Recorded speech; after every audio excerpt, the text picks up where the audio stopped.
All right, y'all. Well, good Thursday evening to y'all. Should pop up in some amount of seconds.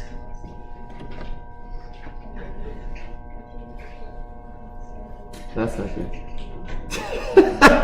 Oh my gosh. If this thing's broken, that's going to be real sad. It says the system is busy. Busy doing what? I don't know. Struggling. If needs be, what will I do? Gosh, that would be terrible. Oh, thank goodness. Oh my gosh, that would have been... Teaching without PowerPoint that's about as worse as it can get. Alright, so welcome y'all. Again, as usual, hopefully you've been working through the problem set for last week. Hopefully you're nearing the end of week 2 problem set so you can start the quiz sooner than later. Same old kind of rigmarole there. The longer you wait, the less I can help you. So, I heard there were some common challenges with the discussion section, specifically how the solutions were worked out during it. So what I'm going to do is I'll email the TA and just kind of say, hey, can you go a little bit slower through the solutions? Can you maybe start them a little bit sooner, give some pauses between the steps? If students have questions, answer the questions, that kind of thing. And if you are still running into challenges or it's not going smooth, let me know. The discussion sections, remember, are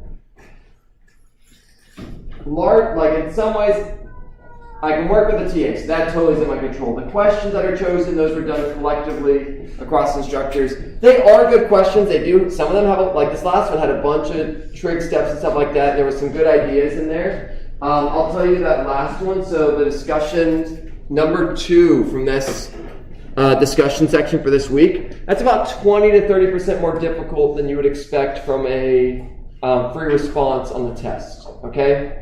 So that's a little bit more difficult than I would ask you all to do, but not like crazy more difficult, like 20-ish% more difficult. If you removed like 1.5 to 2 steps in the problem, then that would kind of be where the sweet spot for me. So, there's that. Let me see if there's anything else I need to mention. All right. At any point, when you are solving your problems, if you're running into difficulties, challenges, just a reminder, 1, office hours, I'm there, come visit me. Help room is also there.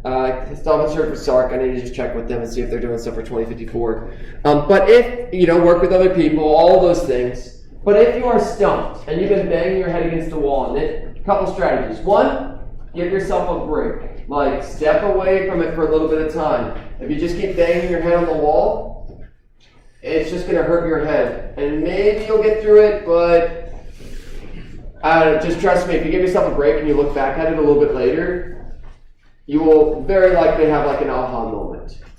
Try it out one time, test it for yourself, but that's been my experience.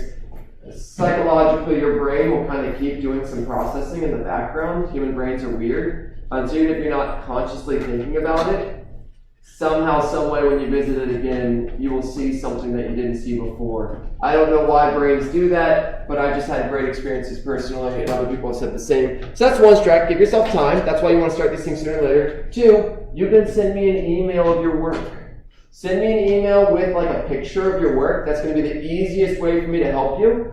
You're welcome to try to type it out, but trust me, that's tricky to do, typing out a bunch of sure, put some explanation like in words and whatever, but if you send me a picture, that will help me pinpoint where you're maybe running into problems. So, you can totally email me if you're stuck on a problem. If it's specifically like, show me a picture where you're at, so that way I can work around it, because that's what I do when I work in an office hours, stuff like that, and helping someone with a problem. I need to see kind of where you're at, and seeing your work helps me have an idea of where you may be running into problems. Yeah, and it can be small things. Maybe you forgot the square. Maybe you put a charge in the wrong spot. And that'll help me see if it's just a really tiny little math mistake, or if it's in the picture, or where that may be happening. Okay, so last class, we talked about electrical potential energy. So, and I'm going to just Previously, we've done forces due to electric fields. That was kind of our first week. last week was electric fields. So forces cause things to move. They result in an acceleration. We have opposites attract and like charges repel. So we talked about forces. Then we said electric fields cause those forces. That's what we talked about last week. And we said, okay, you got a point charge, you got a line of charge, you got a plane of charge, you got a sphere of charge. All of those make these electric fields that result in forces. And then this week, so in both those previous weeks, there was vectors. Pro tip to you all, when you're solving those vector problems, when you're solving force, when you're solving electric field, do the absolute value of the charge when you're plugging it in. Do the absolute value of it. When we're talking about positives and negatives, that was always direction. To the right is positive. To the left is negative. Up is positive. Down is negative. So to that end, if you get a negative force from the math, it may not be clear what that means. So when you're solving for forces, when you're solving for electric fields, go ahead and just take the absolute value of that and then assign direction based on your picture. Use the picture to assign positives and negatives. Do not use the math to assign positives and negatives, okay? Use the picture to assign positives and negatives. Do not use the math. So let me just give a very, very brief example of that. Say I want to find the electric field due to a negative charge somewhere to the left. So I got a negative charge here, and I say find the electric field at this spot. To the, we'll make it to the right. Whatever.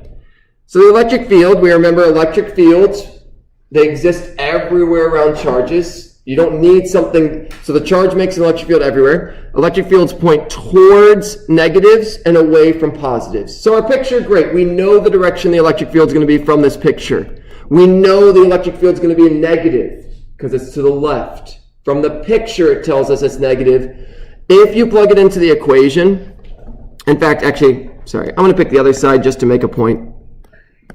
So the electric field, I'm going to switch sides. Let's put it here, still points towards it, that's all fine. If you do the math, so the electric field is KQ over R squared. If you plug in a negative here, you're going to get a negative electric field. If you put a negative charge there, because it's a negative charge, you're going to get a negative electric field, which may make you think that the electric field points to the left. From our picture, it does not. Okay? So to that end, when you all are doing these, and when I give you all the formula sheet, I will have these absolute values in there. Make it an absolute value. When you're doing the force, do the absolute value of Q1 times the absolute value of Q2. It looks a little grosser. Assign the positives and negatives after you do them. After you do the math, use your picture to assign positives and negatives. So assign positives and negatives to vectors from the picture. Okay? So when you are working with vectors, assign positives and negatives from the picture. Now, in the stuff we're going to do today, we're not working with vectors, we're working with scalars. Scalars do not obey that rule. Scalars, you do put the positives and negatives in. So that's why I wanted to clarify this. Because a common question is, when do I put the negatives in, when do I not? When you're working with vectors, use the picture. When you're working with scalars, aka things that do not have a direction, like electrical potential energy, you do put the negatives in there. You do put the positives in there. It makes a difference. So we're going to see that today. So I wanted to clarify that distinction. As you're solving the problems, vectors, picture gives you the positive and negative. Scalars, math gives you positive and negative. And I'll even put that somewhere here as well, just so if you all have anything I say out loud, if I think it's important, it's good to have it in writing, and maybe I'll write it nice and neat somewhere else. But scalars get positive, negative from the math. Okay? So, our first week, electric forces, vectors. Second week, electric fields, vectors. Third week, aka this week, electric potential energy and electric potential are scalars, and so we're going to do them a little bit different. Okay? The math is actually much easier with scalars. No components, no XY component. You'll see as we do some problems. They're so much easier to work with. But we have to work with vectors. It's just how the world works. Okay, so last class, we talked about electrical potential energy. And I really tried to connect it to gravitational potential energy. Gravitational potential energy, if I lift something in the air, where's my handy dandy, there it is. All right, this baseball, the higher it goes, the more electrical potential energy it has. And as it drops, it goes to lower gravitational potential energy. So this potential energy is the potential to do something. In this case, fall to the ground. Electrical potential energy is the same idea, but instead of things with mass getting attracted to each other, we have charges. If they're opposite, they will get attracted to each other. If they're the same, they will repel each other. So this potential is the potential to do something, and it will want to move just like gravity. These charges will want to move in the direction of lower potential energy. Everything in the universe wants to move to lower potential energy.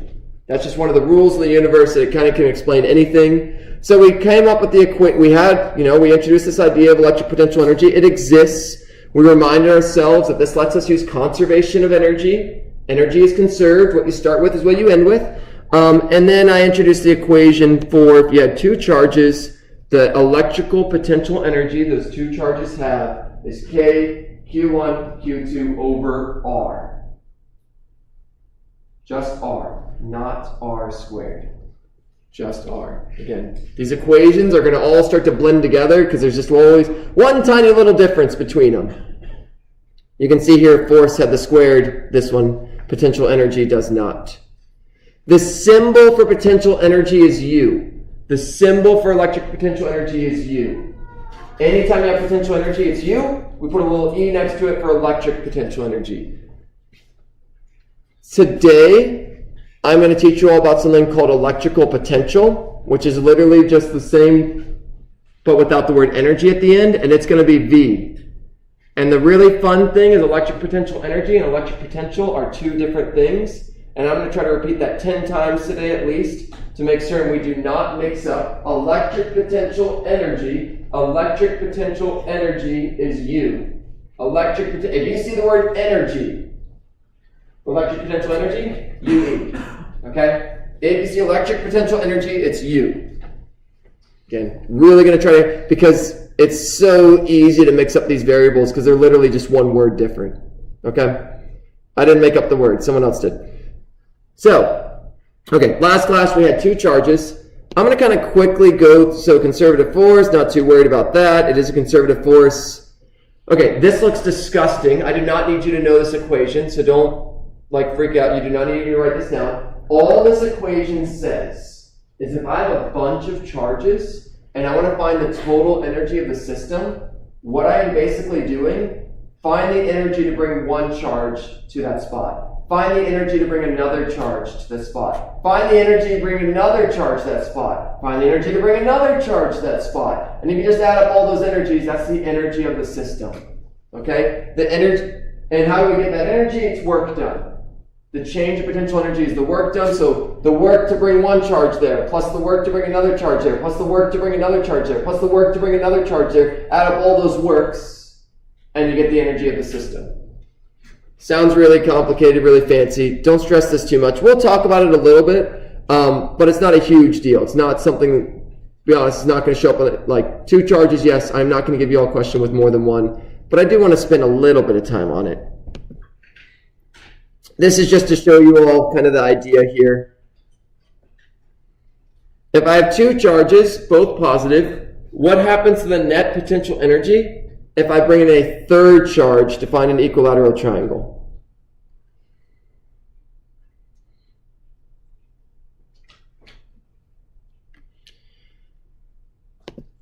So, honestly, I don't want you all spending too much time trying to calculate this. Take a guess. Does it double? Does it triple? Does it stay the same? Does it quadruple? I don't want you to Crazy. Just give a guess on this one. Remember, the clicker questions, as long as you answer, you basically get all the points. 75% of the points is just guessing, and at the end of the semester, I only grade them out of 75% of the points. So if you get it right, it's just a tiny little bit bonus, like it's not a huge deal for one question. So give it a whirl, see what y'all think. What's going to happen? If I bring in a third charge, I got 2 charges chilling. If I bring in a third charge, will the energy double, triple, stay the same, or quadruple? Does this system have more energy? And if so, how much more than just 2 charges by themselves?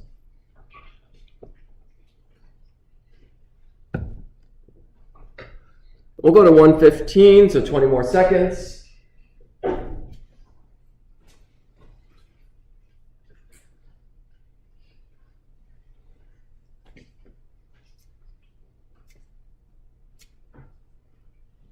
All right, 5, 4, 3, 2, 1.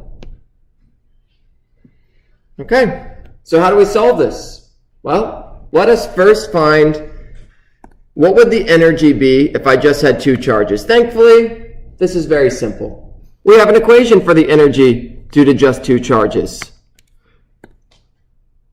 So the energy due to just 2 charges is just simply K Q1 Q2 over R. So if this third charge didn't exist, bam, the energy is just K Q1 Q2 over R. That is the energy of 2 charges. That's what we talked about last time. So what happens if I have a third charge come in?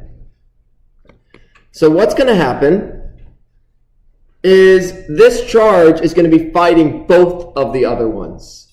This charge is going to be fighting both of the other ones. So as it comes in, so that's my original. As this third charge, so we have to build this system. To make the energy, to bring all these charges in, we bring them one at a time. So this is our energy of just 2 charges. 2 charges. Very straightforward. So let's build the system. First, let's bring in 1 charge. We're going to bring 1 charge in from infinity. I don't have to fight anything to make that happen. I can move that charge around, no problem. Nothing's fighting me. Nothing else exists. So I can move it around to my heart's content. It has no energy by itself. So the energy of a 1 charge, so if I have 1 charge, it has 0 energy. There is nothing to give it energy. You have to have 2 charges for it to have energy. Why? You can't have potential energy if the Earth didn't exist and you didn't exist. You and the Earth both have to kind of be there. So that's kind of the analogy. All right, 2 charges. We have the answer to that one right up there. That's KQ1, Q2 over R. Cool. That's the energy required to have a 2-charge system. Now, to bring in that third charge, for the third charge to come in, it needs to fight both of those. So it needs to fight that one. So it's going to get KQ1Q over R. Let's call that one 1, 2, 3. So we'll call that Q1, Q3. Whatever. They're all the same Qs. So in fact, I'm not going to label them. Just Qs galore. And then it's got to fight the other one. It's got to fight both of them. Now here's the thing that's really going to throw you off. You may look at this and say, it's twice the energy of this one. But here's the thing you have to keep in mind with this that's kind of interesting. To build this system, I had to bring in 1 charge. I had to bring in this that has 0 joules. Then I had to bring in the second charge. It took that much energy to bring in the second charge. To bring in the third charge, I had to do that and that. So at the end of the day, the energy of the system isn't this. It's all of these added together. Every time you add one, it's got to fight all the you have to build it piece by piece to build that system. So the net result is the energy for a third charge is 3 times the energy of just 2 charges. Because you have the energy from the 2 charges and you have to bring it. So all that to say, what's the takeaway here? Why am I doing this problem? I told you I'm not going to test on this. The more charges you introduce, the harder it is to bring more charges in. The more energy you have to put in to bring each charge in. And this has some interesting consequences. This is why when you all charge your phones, it charges really quickly in the beginning. Adding charge to nothing is pretty simple. As it builds, it gets exponentially harder. And your phone doesn't charge as quick at the end. And so when we get to batteries and stuff like that. So that's one of the consequences of this. as you add more, it's harder and harder to bring it in because you have all the original energy plus exponentially more. It's having to fight each additional one on top of that. So anyway, just fun facts. And conceptually, again, there's some good stuff there that will play into other things. All right. But again, I didn't expect you to know the answer to this. Yeah. Is that also why, like, when your phone's like about to die and it's on that like 1%, is that why it lasts so long as well? That's a good question. The reason your phone usually lasts so long at the end is your phone goes, I think, usually like super conservative mode. When it knows it's going low, it slows down. It starts chugging. That's also part of the reason. I don't think it has to do with this, but that is a good question. My best guess why your phone lasts so long at 1% is just because your phone goes into super saver mode. It's like if you didn't have much food left, you start to ration it as much as you could. Your phone does the same. Phone companies are smart. They make your phones to do that as well. Yeah. On the iClicker, it says that the answer is C. You're correct. It should be B. Good catch. Boop. Yeah, I went with triple and I was like, that's a third option. Yeah, thanks. Call me on any stupid mistakes I make like that, y'all. All right. So, cool. There it is. Okay. Now we're going to introduce a new variable. So electric potential energy was U. Electric potential energy was U. And we defined that as the energy required to build the system. So, electric field was defined as force on Q. We're going to introduce something new called voltage, which is also called electric potential.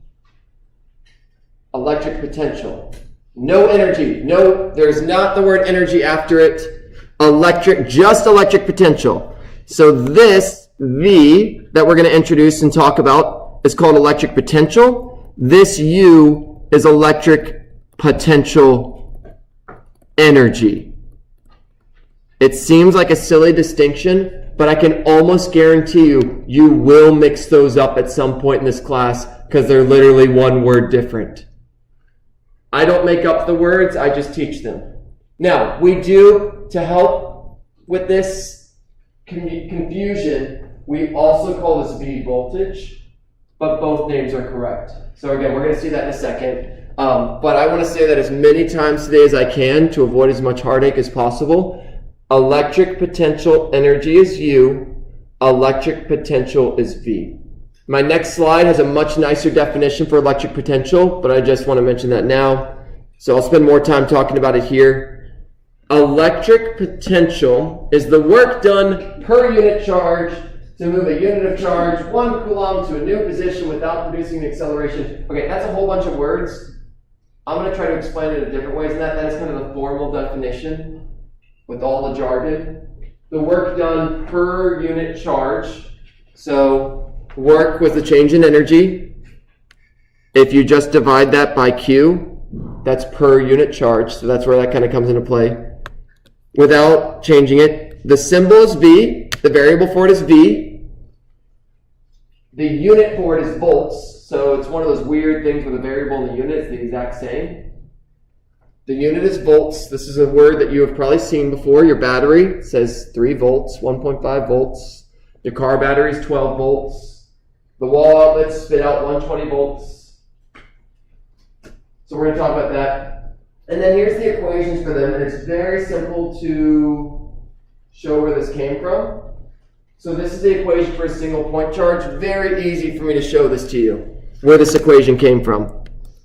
The energy, so energy is for two charges, Q1, Q2 over R. So if I just replace that here, K Q1, Q2 over R, and then I divide it by Q1, boom, boom, the Q's go away, I just have 1 Q left over, okay? There's a lot of information in this slide. If I have more than 1 point charge, we're going to do some problems with this. It's like everything else we've done in this class. You just add up all their contributions. One of them makes a voltage here, another one makes a voltage here, another one makes a voltage here, another one makes a voltage here. Add up all those contributions, you get the net voltage. Now, we said that it's the work done per unit charge. And there's so many pieces, so many things in here. We're going to spend time on each one. So if this seems like a lot, this is just kind of a one-stop shop for everything you need in terms of about voltage. So it's defined as the change in energy over Q.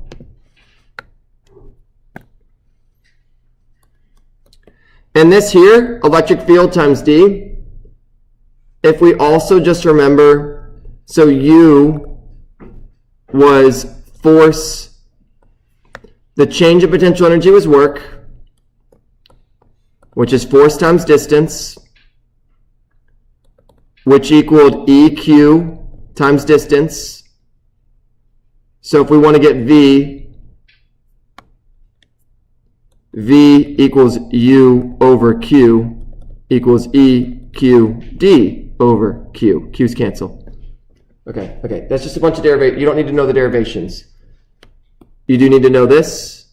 You do need to know this. Okay? You need to know the equations. The derivations are for funsies. They help you understand that I didn't just make it up out of nonsense. You know what? Let's check that one there too. That's useful. Okay. So a lot of equations. Kind of did some quick derivations there. It's all scribbled on there. Feel free to look over at the convenience. Let's conceptually talk about what this voltage is. Potential energy is something that, I'm going to keep trying to connect it to gravity. I'm going to keep trying to connect this to gravity because we're cool with gravity.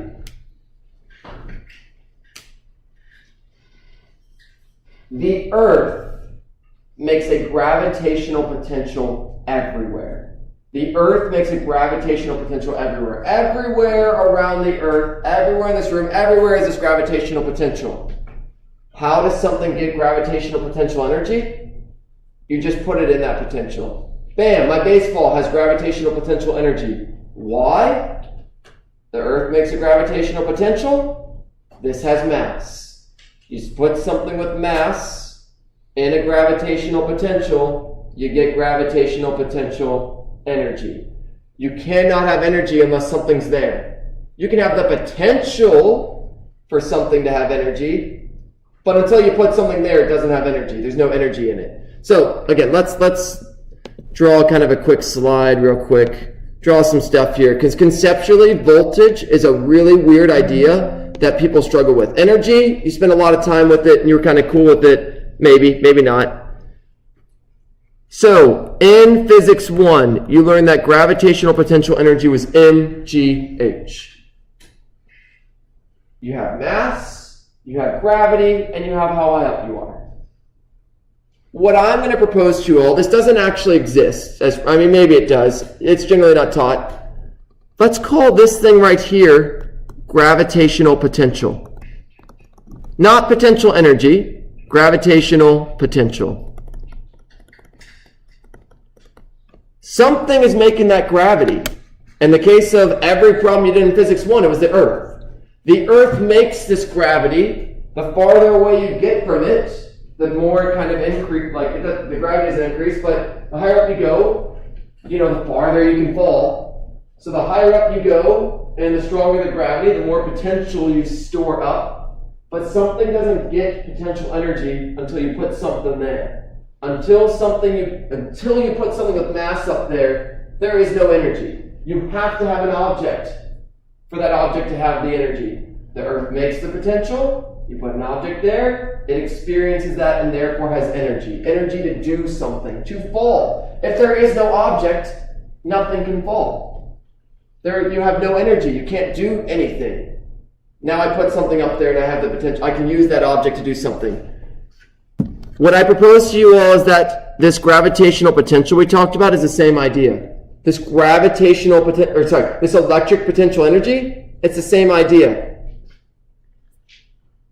K, Q1, Q2 over R. I have two charges. Charge 1 here makes a potential everywhere. Not potential energy.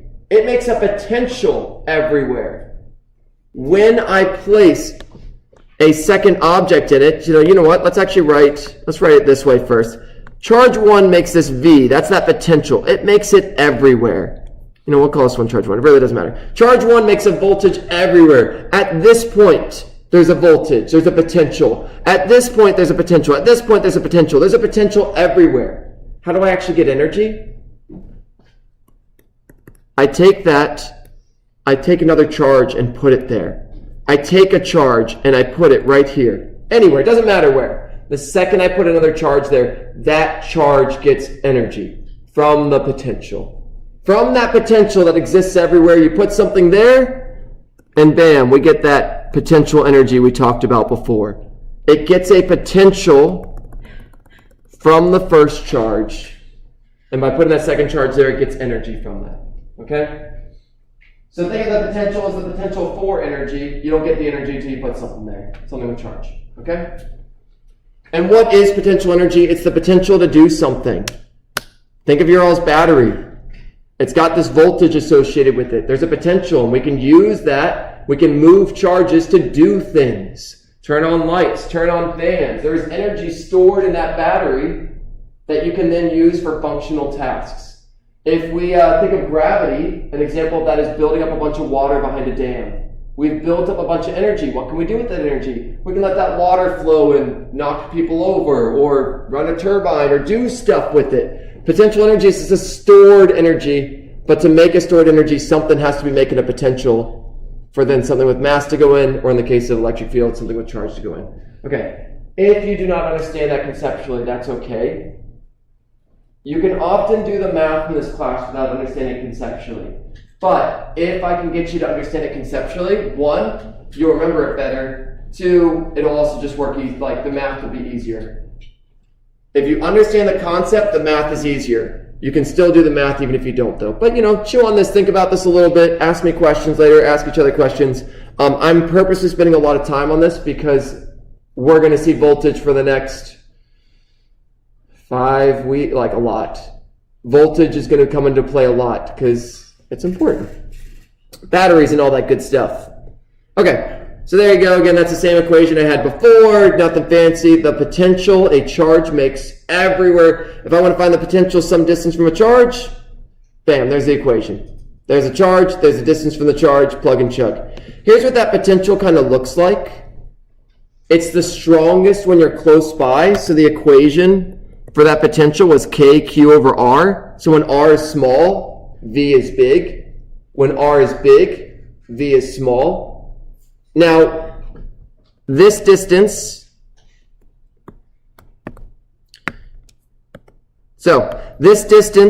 to this circle here, if that's R, this is also R, this is also R, this is also R, all the potential on this spot is all the same. The potential at this distance, on this dotted line here, is all the same. The potential on this spot is all the same. We could imagine we could call this one like V1, V2, V3. I don't know. It's some number. 5, 6, 7. Who cares? There's some number. You know what? Let's just make up numbers. Let's just call this one 5 volts. We'll call V2 7 volts, and we'll call V1 10 volts. It gets bigger as you get closer. Okay.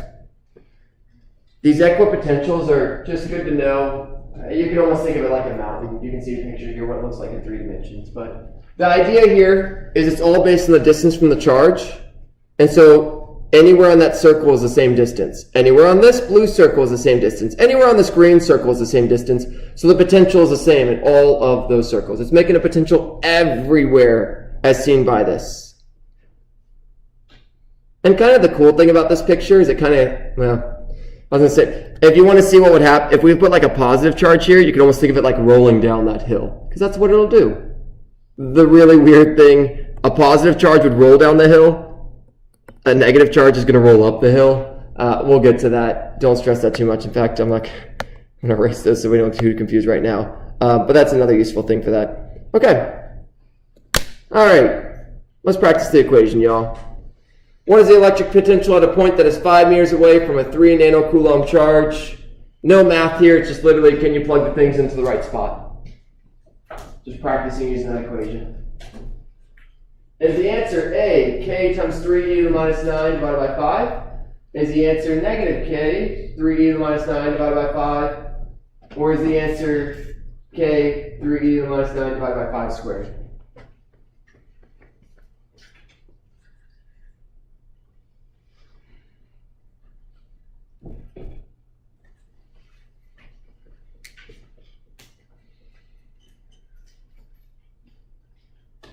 Now, technically, there should probably be a unit after all these, so I'll just chuck that on here. The unit for electric potential is V. The unit for electric potential energy is joules. The unit for electric potential is V, just like the symbol. The unit for electric potential energy is joules.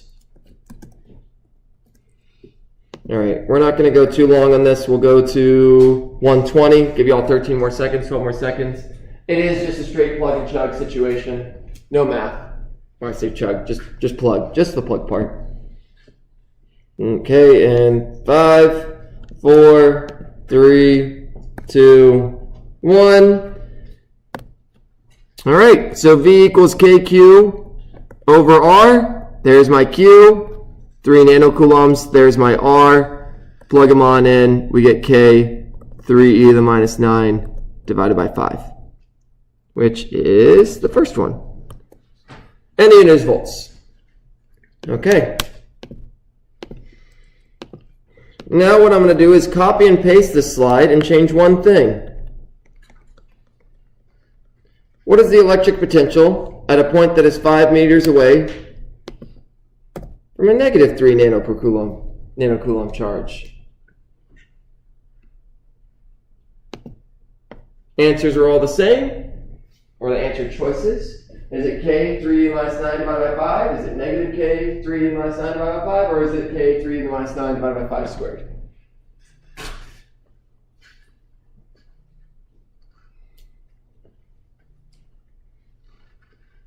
We're only going to go to 50 seconds on this, so 30 more seconds.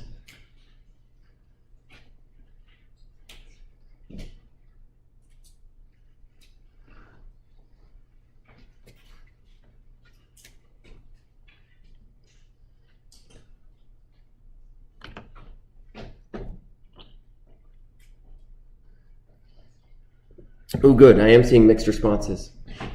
That's a good sign, because it means I'm glad I asked this question. All right, 5, 4, 3, 2, 1. Okay. So at the beginning of class, I mentioned to you all, vectors, absolute value, add the signs when you're doing the direction. This is a scalar. And in the case of scalars, I do want you to put the negative in.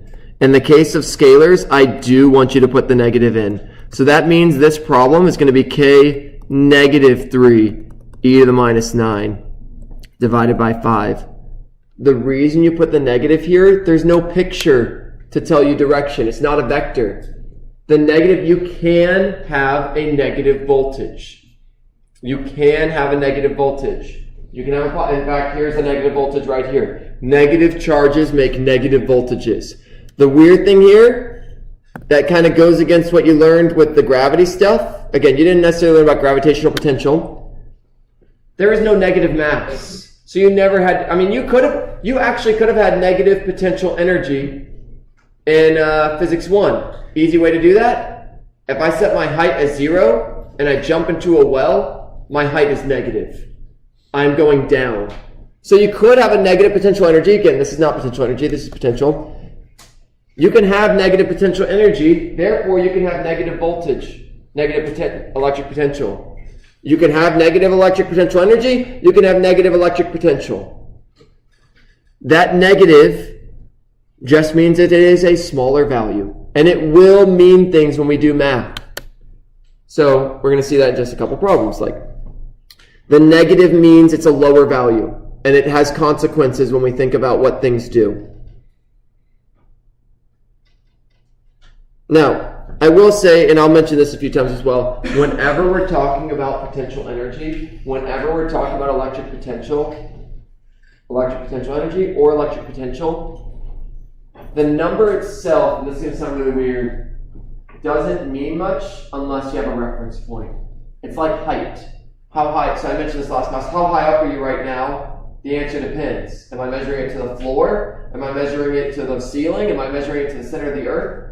Voltage is the same way. The number doesn't actually mean something without a reference. Now, in the case of these, we reference infinity far away, and we call that 0. But we're going to see that as we go through problems, we actually have to have a reference as far as what the bottom is. So again, we'll see that. Oh, lovely, my picture's gone. Oh, all my pictures are gone. So good. All right. So at this point, I just hope those pictures, I will find the pictures that I need them, I guess. Oh, that one's there. Those are gone. All right. So, yeah, you can't see this. All right, give me a second. All that handwriting I just did is going to go away, which is devastating. So I will save this as a new one and have to do some creative things later. So if we have more than, I'm going to go ahead and spoil what that should have been. If we have more than one charge and you want to find the potential somewhere, just add up all the voltages at that spot, just like we've been doing. If you want to find the electric field at some point, add up all the electric field. You want to find the force on some charge, add up all the forces. You want to find the voltage at some point, add up all the voltages. Thankfully, it works out really nicely that way. Oh yeah, I'm not surprised there's an error. All right. Goodbye. I'll go back and do all that handwriting again later.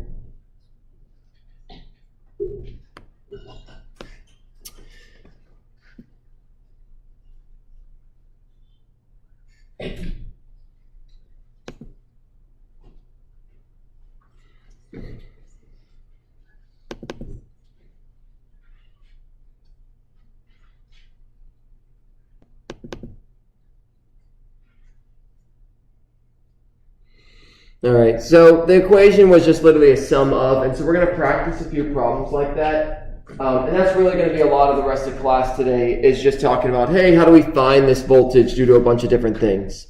And also, if I know voltages, how can I use that to figure out what a charge will do, what direction it'll go? And whatever we find should match everything that we've learned before. So when we learned before, remember, one of the most important things in this class is opposites attract, like charges repel. So any answer we get should match that logic. If it does not match that logic, we goofed somewhere. Something went wrong. Physics should always work. If you have two different equations that let you solve for the same thing eventually, they should both work out. All right. Oh, look at that pro scrolling. All right, so this just says, yeah, add them up. Pictures there again. Woohoo. If you have multiple charges, add them up, just like everything else we've done. So, what is the electric potential at a point that is an equal distance r from a positive 8Q charge and a negative 5Q charge? I'm not going to even draw the picture for y'all. I'm going to let y'all draw it. I'll draw it at the end. See, if it helps to draw a picture, draw a picture. It always generally helps. So I'll give you all like a good while on this so you have the time to do that. What is the electric potential? Not what is the electric potential energy. What is the electric potential at a point that is an equal distance, we'll call that distance r, from an 8Q charge and a negative 5Q charge?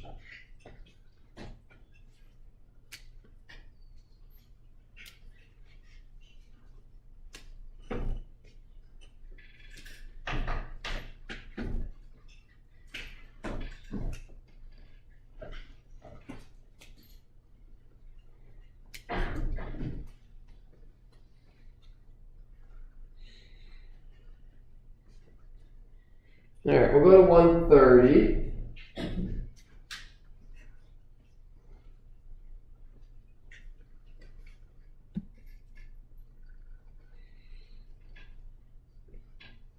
And 5, 4, 3, 2, 1.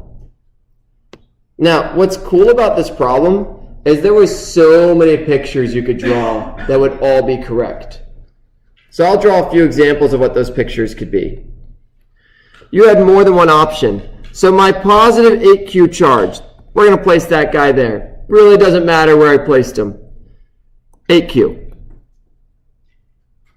It is some distance r away from the point. So let's just put that point here. Let me give myself a little bit more space. Let's put that point here. And we'll call that distance r. and it says I'm going to place a negative charge the same distance away. That charge could be here, here, here, here.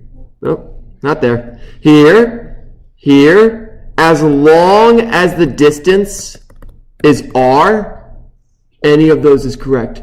The beautiful thing about scalars is they're not vectors, meaning we don't have to worry about, we're not drawing arrows here. When you did vectors, it really mattered where you put it. But I'm just going to pick one of these. I'll pick one that's really odd. I'll pick that one on the top right. I'll try to, oh my gosh. Did it do the thing? Oh yes, it did. I'm sorry, y'all. I don't know why my thing hates your all's class. It's always going much more swiftly. I don't know what's going on this year. All right, we'll just open one fresh, and then it won't take as long to open. But yeah, you're going to add them up. The distance r, so it's going to be kq1 over r plus k, the other q, over r. Often what happens is these PowerPoints get a lot of handwriting in it. So one of the downsides of writing in PowerPoint, I think I've mentioned this, it's really not efficient at storing them. And so it gets really angry with me. I'm also streaming on a laptop. And so that also pushes my computer to its abilities, the downsides of doing that. But all right, so we're back to it. This one's got no writing in it, so I'll copy and paste things later. They're both an equal distance r away. Boop, boop, boop, boop, r. Boop, boop, boop, boop, r. The voltage equals k q1 over r plus k q2 over r. If we just put those values in, 8q over r plus k negative 5q over r. And if you add 8 and negative 5, you get 3. Long story short, they cancel each other out. But we didn't have to deal with vectors. Y'all, great job. Y'all got it. But the cool thing is the picture of scalars, so conceptually, voltage is weird. Math, though, it's going to be so much easier for you all. Okay. So, this problem, I'm not going to do all the points, because it's a lot of them. It says find the potentials at point P1, P2, P3, P4, and the following picture. This problem is just, can you find the distances and plug and chug? So, voltage equals the sum of KQ over R. And so this problem, I've got two charges. So every single one of these is just going to be the following. Find the potential due to the first charge. You will need the charge is given, it's 5 millicoulombs. You will need the distance from that one to the spot. And then we will do the same thing for the second charge. So my givens here, the givens are going to change for every single one of these points. So I'm going to write it out in detail for one of those points. So we're just going to do point P1 right now to give you a sense of how to do this. And then this is kind of a good exercise to try on your own. For the rest of them, once you kind of see how to do it, it should hopefully go smoothly. So the first one is 5 e to the minus 3 coulombs. Q2 is negative 10 e to the minus 3 coulombs. R1 is the distance from Q1 to P1. It's that distance there. Now, you then have to look at the picture and figure out what that distance is. It is not labeled anywhere on the picture. But this is 4 centimeters, this is 2 centimeters, 4 minus 2 is 2. So you do have to do a little bit of, I guess you could call that geometry. So this is going to be 4 minus 2 equals 2 centimeters. So R1 is 2 centimeters. So that's just going to be 0.02 meters.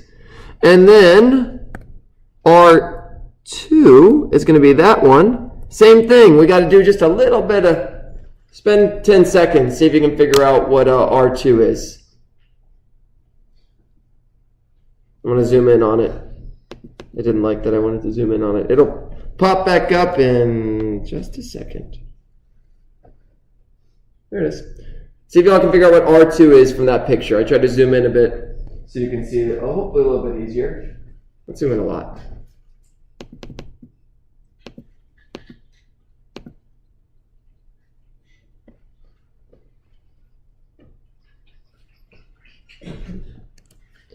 So to figure out R2, it's 4 centimeters from here to here, 2 centimeters here to here. 4 plus 2 is 6.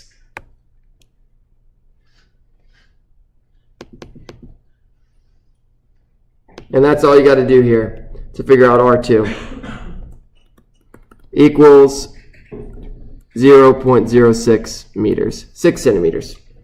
All right. We are solving for the voltage. Step 3, I'm going to kind of jot over here. It's what I've already written down here. Voltage equals, add up my voltages. I'm just going to copy and paste that over.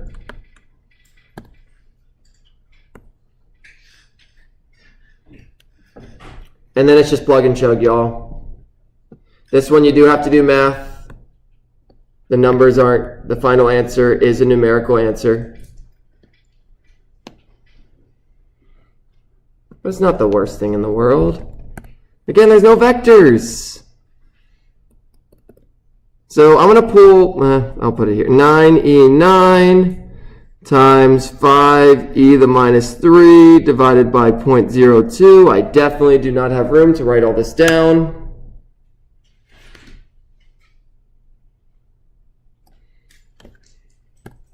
So we go,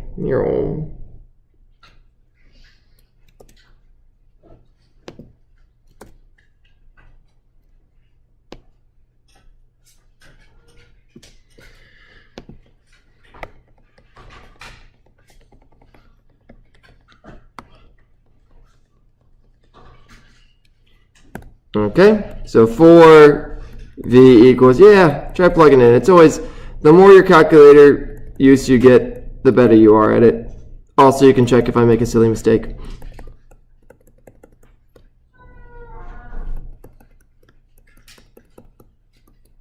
Divided by 0.06, and that equals a number.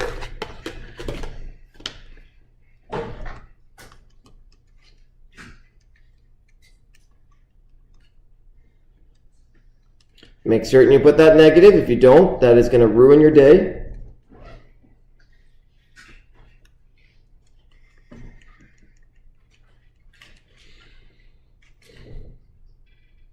Okay, I got 7.5 E8 volts.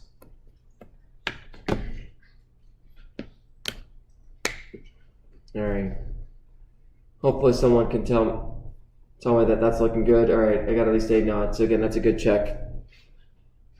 And this is how you find voltage, y'all. You're going to do the same thing for every other point. I'm not going to spend the time on it because it's, it's just a bunch of finding the distances. Once you've seen how to do it once, it's just more the same. The only thing that's going to make your life a little bit more complicated in this problem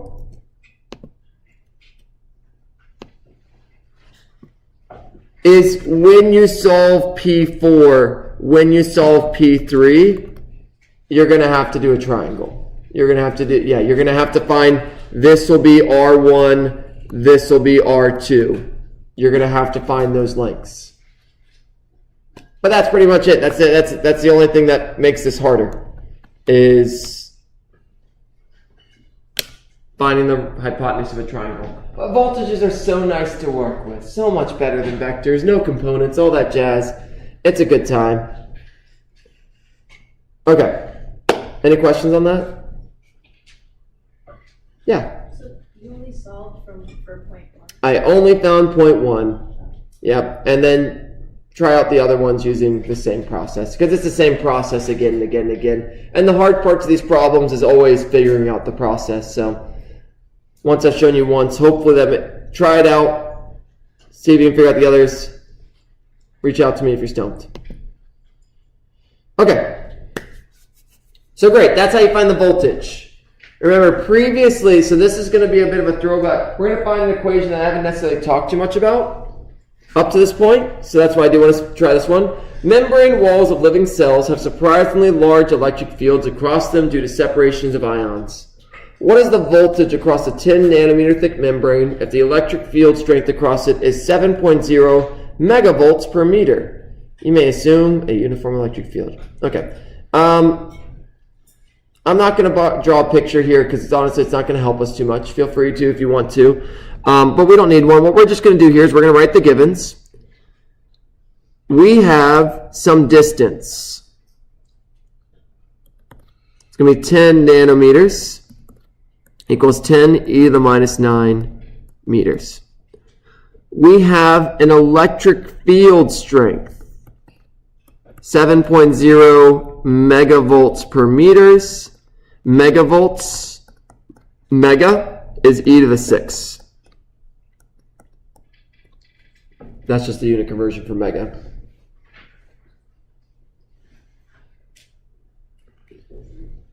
And that's all the givens we have. What are we solving for? We are solving for voltage. How do we find the voltage? If we go way back when to that equation I gave you all a while back, this is just a kind of reminder. It's a very simple equation that's very easy to use.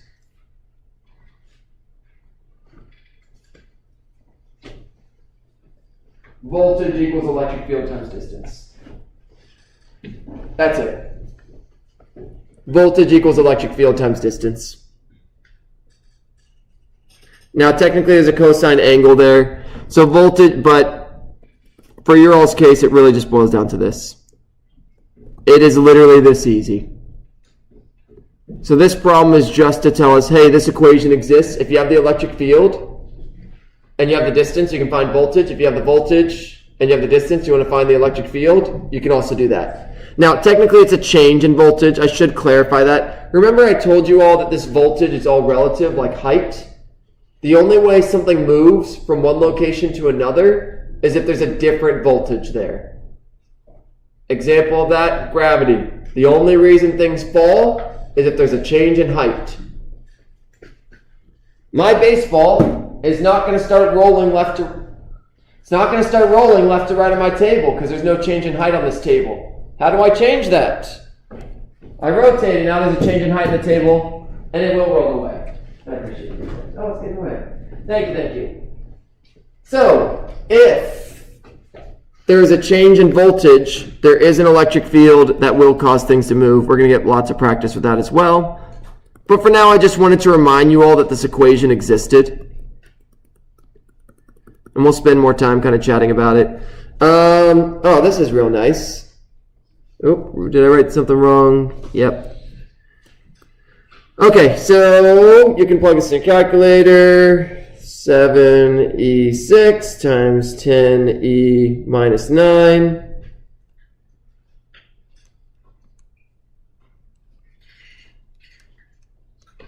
equals 0.07 volts. The unit for voltage is volts. So it's weird like that. All right. And they may not seem that big. The problem said it was surprisingly large. This is just across a cell wall. So that's a pretty high volt, like individual cells have 0.07, which is a pretty big amount considering a whole battery generally has only like 1.5. Yeah? In the original equation, there's a negative in front of the e. Does that matter? That's a great point. In this case, I'm not worried about it. The negative, we'll see when we get to directions where it comes into play, but no. For here, I'm just asking in this case, what is the change? No, that's a good question, though. We're not going to worry about that negative here. I will explain that negative when we get to a bit more visuals. This one doesn't have a good visual for me to talk about it. And there wasn't enough context here to kind of figure out, depending on your perspective. But that is really good. Okay. So fairly straightforward. So voltage, point charges make them, we can add them up. Voltages relate to electric field by this equation. So what does that do for us? What does that do for us? Voltages we can actually use to figure out the direction something's going. So let's see, do I want to start talking about it here? I'll kind of talk about it here. Remember, everything wants to go to a lower potential energy. everything wants to go to a lower potential energy. So to that end,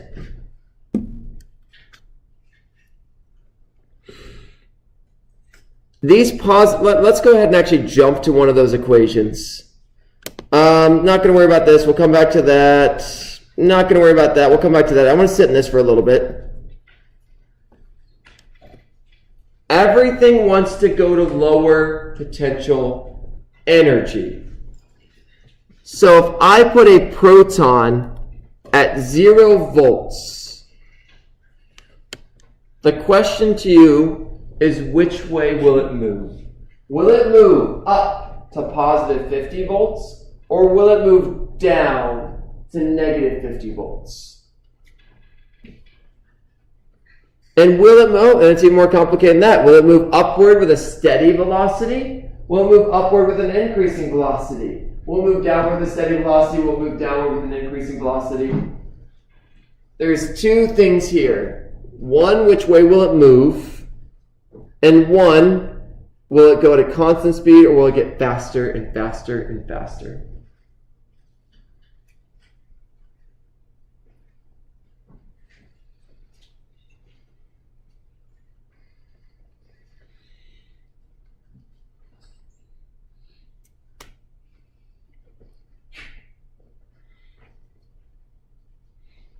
Tell you all, this problem in particular and the one after it, I like a lot. This is a good problem to make certain you understand, because it's got two major concepts in it that are really useful. We're going to go to 140, so I'll go for 15 more seconds.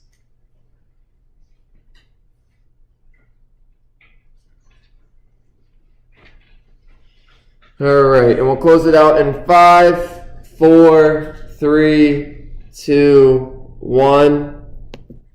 So, we got two things to answer here. Which way is it going to go? And is it going to speed up or not? I'm going to answer the easier one first. One, it is going to move. We're going to discover that it's going to move. And so to answer whether or not it's going to go faster or slower, it's a really easy way to think about this. At the beginning, it's at rest. How fast is it moving? If it's at rest. 0. If it starts moving, what is it? It has to speed up. If something starts moving, by definition, it has to speed up. And if it has to speed up in the beginning, it's going to keep speeding up. It's not just like that first instant it'll speed up and then all of a sudden say, now I'm done speeding up. No. So if something is at rest and starts moving, by definition, it had to speed up. Your car was at rest. You hit the gas, it starts to speed up. So that automatically tells us it's going to speed up. We got that part down just because it's not moving and it's going to start moving. Now, why is it going to start moving? I kind of glossed over that. Let's go visit our potential energy.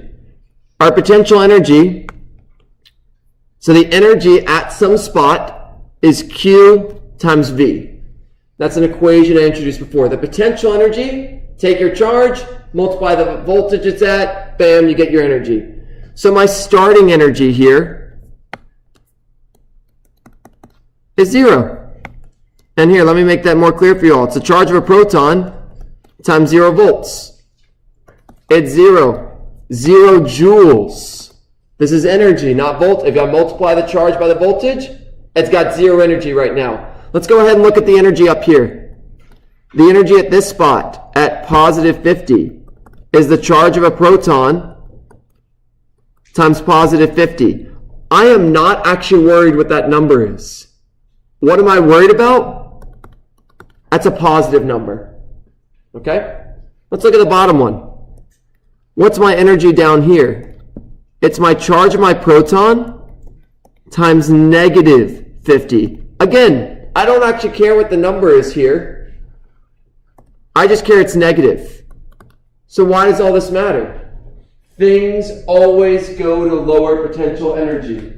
If I start at 0, what's smaller than 0? A negative number. This charge will go downwards. This charge will go downwards, and not only will it go downwards, but as we mentioned, it's starting at rest. By definition, if it starts moving, it's got to start getting faster. You can't go from 0 to nothing without getting faster. Any number that's not 0 is faster. Now, conceptually, why is that? There's a force acting on this. Newton's second law says F equals ma. Acceleration means getting faster. Okay? So great. Love this question. I also love this question. Let's put an electron there instead. Which way is that electron going to move? Everything is the same in this problem, but I just changed it from a proton to an electron.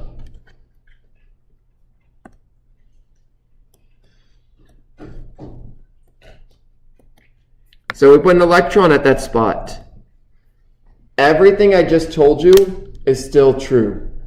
Things move to lower potential energy. And also, if it starts moving, it's going to speed up by the same exact logic. So I'll straight up tell you all, it is going to move up or down. Which is the side with a lower potential energy? Not lower potential, lower potential energy. Again, it sounds like I'm being silly up here by saying these words so often. But you have to know that voltage and potential energy are different. If you mix those things up, it's going to result in problems all across the board. Okay, we're going to go to 1:15, so 10 more seconds. And 5, 4, 3, 2, 1. We're going to solve this problem the exact same way we did the last one. U equals QV. My potential energy here at this spot is the charge of an electron, which is negative times 0. So my energy here, still 0. But what starts happening when we look at the top and the bottom, my energy up here at 50 is the negative. Electrons are negative times positive 50. That's a negative energy. Whatever that number is, I don't care. I just care that it's negative. When we look at this one down here, and my voltage is negative 50, I have a negative charge of an electron times negative 50, and that's a positive number. So the end result of this is which one has lower energy? The positive voltage. This has lower energy. So my charge here is going to move upwards. So we kind of logic through that, and that should also hopefully match our expectations that electrons and protons tend to do opposite things of each other. You put a proton and a proton, they repel. You put a proton and an electron, they attract. They seem to always do opposite things of each other. So yeah. This is really just, I really like this question because it really reminds us voltage and potential are two separate ideas. And it also shows us that protons, positive charges, let's see, I think this is in this main points thing. So this is kind of the main points of the whole thing, and I have it written down here, which is why I want to jump to it. Positive charges move from high potential, not high potential energy, high potential to low potential. Negative charges move from low potential to high potential. Both of these are going from high energy to low energy. In both cases, they're going from high energy to low energy, but potential is not energy. Potential energy is energy, potential is potential. So, again, I've hopefully said it at least 10 times this class. But what I want you all to take away from this class is the following. We have potential energy. And we got like 10 minutes, so we'll still go through some things. But this is kind of the main ideas, the main takeaways after doing all these things. You get electric potential energy from a system. You have multiple charges. One generates a voltage. Put a charge there. Now you got some energy. It's kind of like forces in electric fields. One charge makes a field. The other experiences a force due to that field. One charge makes a potential, the other one gets energy from that potential. Q times V.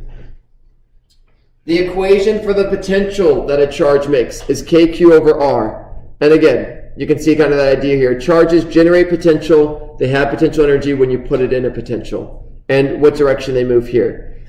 So, again, it's weird concepts. Spend some time, think through this, see if it makes sense. If you can understand this conceptually, or at least have these ideas down, that's what it means to understand it conceptually, the rest of the math is going to be much easier for you.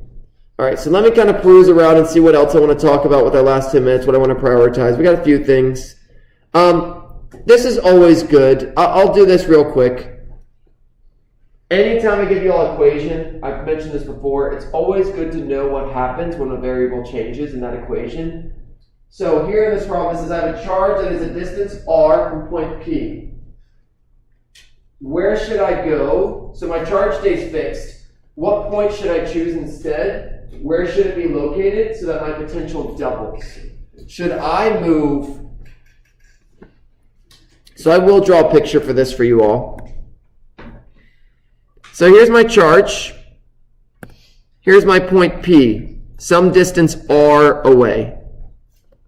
Where should I go relative to P to find a potential that's double? Should I make my r half?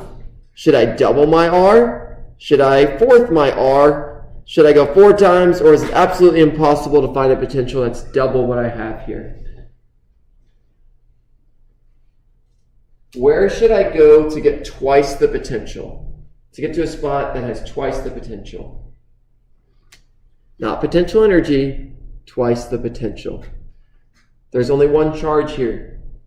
I can't even have potential energy in this system. I have to have 2 charges to have, at least 2 charges to have potential energy. All right, we'll go to 140 for this, so 20 more seconds.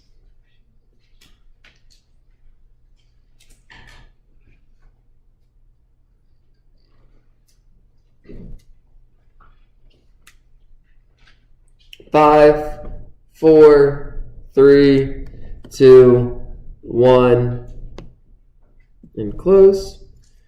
So how do we solve this? Well, we know the equation for potential is KQ over R. My goal is to double the potential. My goal is to get 2 times the potential. So whatever I do to this equation, whatever I change about R, should result in doubling it. So how do I do that? What do I change? So, K is set, Q is set. And then we just can kind of think through, what can I do to R to make it double?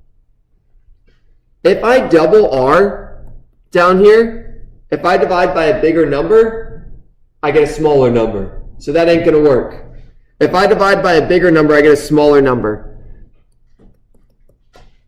If I divide by half, what that's going to do is it is going to kick that 2 up top, and I get double my potential.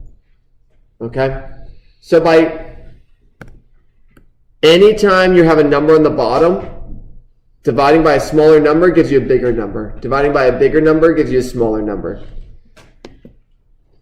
Okay? So that's the logic there, y'all. If I doubled my distance, smaller potential. Quadrupled my distance, smaller potential. If I quartered it, I would get 4 times the potential. Okay? You can kind of play around with these numbers. When it's multiple choice, you can kind of play around with plugging them in and just see what happens.